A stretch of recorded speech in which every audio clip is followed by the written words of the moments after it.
Oh, there we go. We're live. We're live. We've had some great conversations um, today about spirit, about what spirit looks like, how it shows up in your life. And people don't think as deeply about spirit as I do, I think. It's kind of like in the background for a lot of people. But Mm-hmm. for me, spirit is like a 24/7 job. I don't get a break from connecting to, or wanting to connect with spirit if I'm not connected. Right. It's either wanting to be connected or being connected. There really isn't any in between for me. So I'm a little obsessed with it. But I found that a lot of other people, even spiritual people, aren't quite as obsessed with it as I am. Yeah, I mean, I go through phases where I'm really in tune with stuff and digging for information and wanting more information. And then I go back to being normal Jennie. Just doing laundry, doing normal stuff, that kind of thing. So I vacillate. I had an interesting conversation with my neighbor last night, kind of describing like some of the stuff I do and how it works. And I said something about, he made some reference to it being like a gift or like, that a special talent. And I was like, no, we all have it. It's just that he's like, we were talking about it being like a computer, like, and he's like, well, you get like the downloads. And I was like, yeah, but you know what you have to do? You have to turn your computer on. And if you've never used it before, you actually have to read the directions and figure out how to use it. Right, and you have to dial it in. You have to go to the right website. You have to get your email address in right before they'll let you have access. I mean, there's a whole crazy process, a little bit of pretzeling. My point was everybody has the computer, but people choose not to use it or learn how to use it. And that's what I'm trying to say. It's like, it's not a special limited edition. It's literally everybody has it. And then they just don't, can't be bothered. Not going to turn it on. Sounds nice, but I don't feel like it. And it's interesting because even for those of us who use it, I don't always appreciate how very cool and magical it is. Like I've accomplished a lot in my life. If I look back on my life, I've accomplished a heck of a lot. And, and I'll share those things with people every so often. Oh, yeah, and I got a master's degree and I got my training in this and I went to that and I went to Columbia and, blah, blah, blah, blah, blah. And I don't appreciate it. And they look at me and they're like, wow, I really wish I could have done that. I really wish I could have had those experiences. And I don't appreciate them as the experiences always as much as I should for the magical experience that it was. It was just like, oh, yeah, well, of course, if you're thirsty, you drink a glass of water. What's magical about that? Right. Well, and I guess it's the same thing with spirits, right? Is that people want these deep mystical experiences sometimes, but then they forget like they're always available. Like you don't have to have some near-death experience to trigger it or, something traumatic happen. Oops, I lost you for a second. Sorry. There you go. Yeah. Yeah, you disappeared. I'm back. People don't have to, they can just try to see the little things every day and have a little bit of, learn to have that inner dialogue going on all the time. Which way should I turn? Turn left. It's more interesting. Okay, let's try that.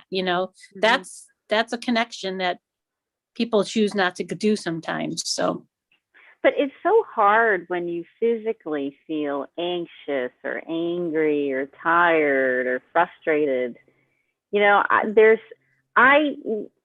I can be doing the exact same thing, driving down the exact same road, and one day it is the most beautiful vision I've ever seen. And then the next day, I'm a piece of trash on the side of the road and why, life doesn't matter and where am I going anyways, this is never going to work. it's like we have to train ourselves to see and look for and connect with the beauty that's everywhere around us. And I keep this vision in my mind a lot lately. I've been watching the show How the Universe Works, and I love stuff like that. And it showed a little video of this vast amount of space of the universe, the sun, and inside, you know, around the sun is like this egg of solar wind, and these planets, including the Earth, being dragged along by the sun and protected from this vastness of this crazy, you know, blackness, emptiness of space. And it's moving. I mean, we're moving like millions of miles an hour right now, whether it's raining outside or whether my butt hurts or whether I need to take a shower. We are zooming through the blackness of outer space and the complete uncertainty and realization that we're, you know, like this, we're less than this big. Right? Yeah. I mean, it's hard to grasp that. I mean, those are such massive concepts. And a lot of the time we're really just trying to get through the day or, you know, get through the week or whatever. And, oops, hang on 1 second. Is that your dad? No. Yeah. Oh, hang on.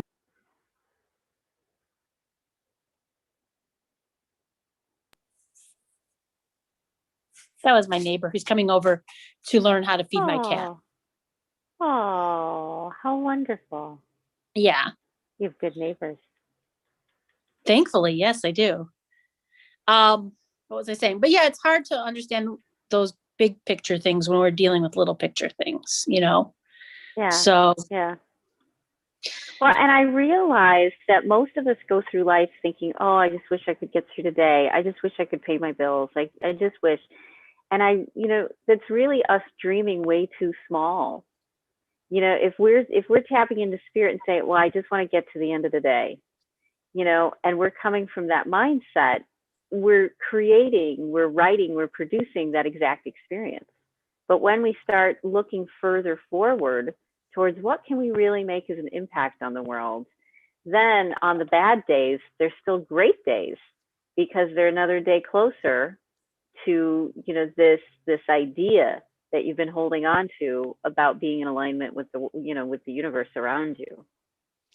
yeah, I mean, I find a lot of times too, when people are focusing on goals, it's really helpful to, instead of focusing on a specific goal, to instead focus on, if you achieve that goal, how would you feel? And then focus on the feeling, because that gives the universe more opportunities to bring you the feeling and not just have to zoom on one specific goal in order to get there. And so, right, like I could feel abundant and know that I'm abundant and see my abundance every moment of every day. Right. Like, you know, if you say, oh, you know, I want to buy a new house. And then it's, well, why do you want to buy a new house? Well, I want to live, you know, in the country and have open air. Well, then how would you feel? I would feel relaxed and more grounded with nature. And, you know, and then if you focus on just feeling relaxed and more grounded with nature and more in tune and more comfortable, and it feels like home, then you tell the universe, that's what I want. Now you can present it however it shows up, and you just expand on the opportunities of how it gets to you. You don't, instead of limiting the focus, you open and widen the focus, and we get a lot more opportunities that way, because the universe doesn't have to try to make all these little tiny pieces fit our ideal. Instead, they're saying, but you just want to feel this way. I can get you to feel that way 10 different ways. Which way do you want to go? So it's kind of just really learning how to focus on, how do you want to feel? At the end of the day, how do you want to feel? Even if it's, you know, whatever, car, job, relationships, whatever. How do you want to feel? Okay, then let's get somebody that looks like that. Let's get something that looks like that. Let's find a way for you to make money that looks like that. And it's fun because when I realized that I wanted to feel good, and I started to ask myself, okay, what do I need to do in order to feel good? I created this magical healing space. And in between everything that I do when I'm at my studio, I'm in that space. I'm being surrounded almost by healing sound waves, by healing colors, by healing crystals. And I'm speeding this whole process up of getting my ego out of the way so that I can keep taking the steps, of getting all the judgments and the anger and the hurt and the past and the misunderstandings and processing through those and getting rid of them so that I can just keep taking step after step in the direction that I want to go, and being really present, not giving two different messages of, oh, I want this. No, I don't. Instead, being very clear. No, I want this. We're going to keep doing what we need to do to get it, and putting down the things that say, oh, no, I'm too scared. We're just going to keep working through those. So I wanted to feel good all the time. So I created a space that would make me feel good every time that I sat in it, no matter what. It was designed to make me feel good. And that's kind of the trick.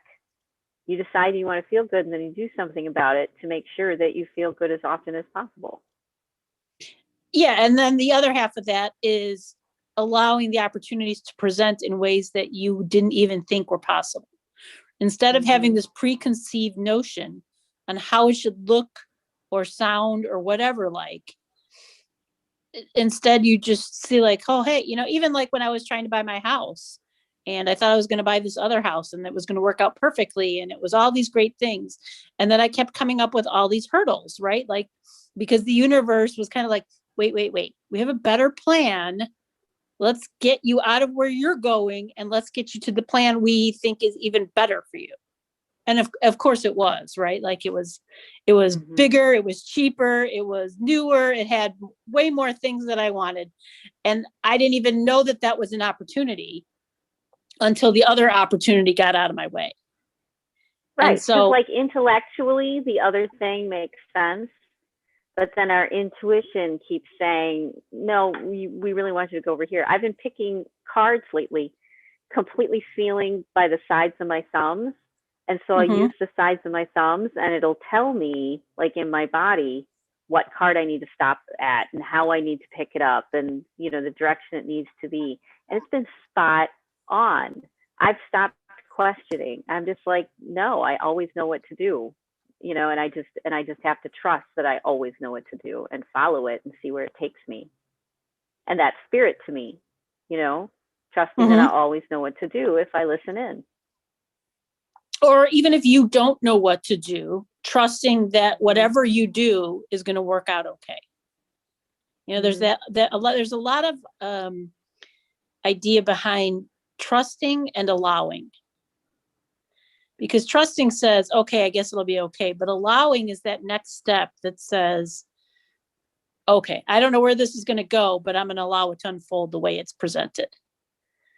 And that's the thing sometimes we have to be willing to do, is to realize that even as a psychic, I don't know all the answers, like even for myself, because otherwise what would be the point, right? Like there'd be no lessons to learn and no challenges if I knew it all in advance.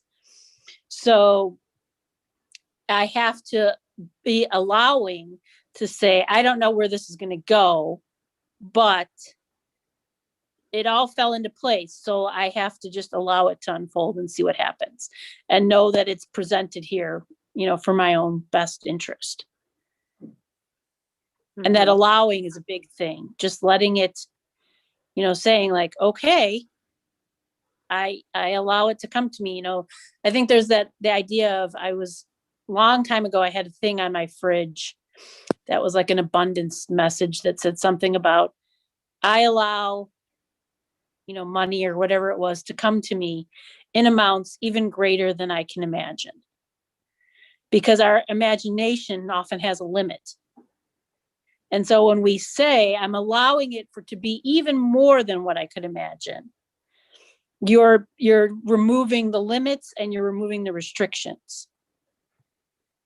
And so I think that's a thing that's constantly has to be practiced. Like, okay, I'm going to allow this. I'm going to see what happens. I mean, and then trusting that when you do that, it'll play out the way it's supposed to, because you've been listening, you've been tuning in, and you've been picking up on the cues and signals for the right way. So. Yeah. Spirit's almost, being in spirit's almost just a relaxed way of being, where you're tuned in and listening, more than it is something that's, it's mysterious inherently, but it's all around us all the time. We can always feel it and tune into it anytime that we want. We just have to let ourselves do it.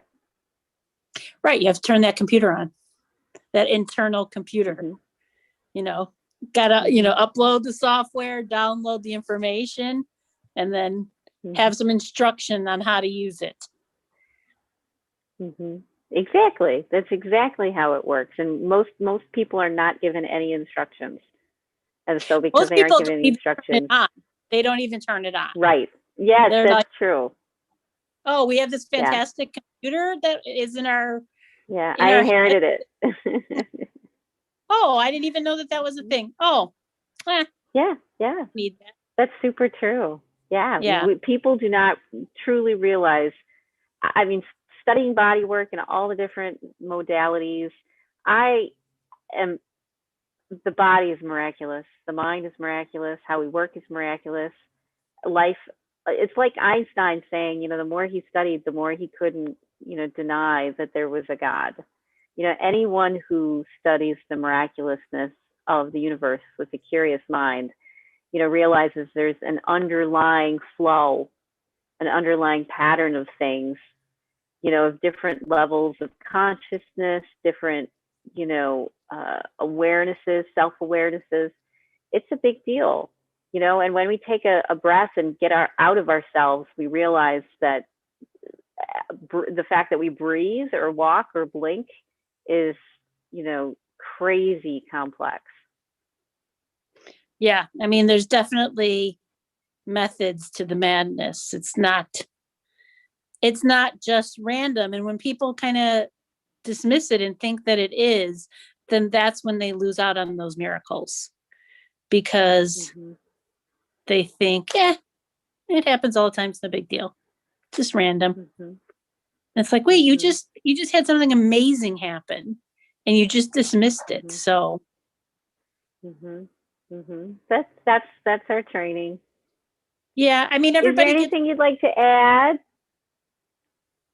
Oh, I want to know if there was anything else you'd want to add before we started to wrap up for the night. No, I don't think so. Okay. Now this is your last night, so you're not going to be here tomorrow because you're going to be on vacation. Right. I am. That's going to be a lot of fun. I don't know quite where I'll be, so, or if I'll have a signal. That's half the fun. Yeah, exactly. That's half the fun. Yep. Cool. Okay, awesome. Well, I'll see you soon, and thank you, Jennie. You're welcome. Have a good night. Talk to you later. Thanks. Okay. You too. Bye. Have a good vacation.